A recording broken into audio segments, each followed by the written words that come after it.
谷川機械製作所の長谷川です。今日はテストカットエリアをご紹介させていただきます。こちらがテストカットエリアの前景です。加工したワークピースサンプルも展示しております。10台の機械を展示しており、CW42MY2 タレット2スピンドルの複合旋盤です。新機種の C52MIS1 タレット2スピンドルの複合旋盤です。6mm の切り込みで加工しています。C42MIS1 タレット2スピンドル複合旋盤です。コンパクトかつサブスピンドルも搭載しております。マシニングセンターも取り揃えております。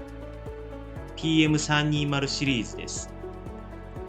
PM320-5XT は彫刻、線索、同時5軸機能を備えた5軸マシニングセンターです。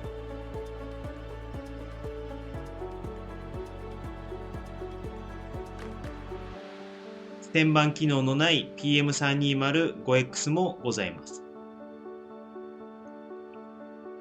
PM250-5X はさらにコンパクトに、微細加工に適した構造となっております。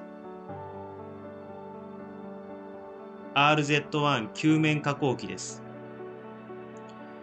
ボールバルブを精度よく切削、検索、バニシングできます。JS2W ワーリング専用機です。ボールネジやウォームネジを高精度に切削可能です。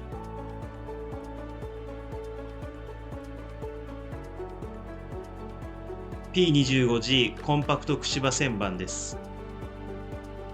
ライン構築に有利な間口の狭いくし刃旋盤です。J40 400mm ストロークのくし刃旋盤です。多彩なハグやユニットが搭載可能です。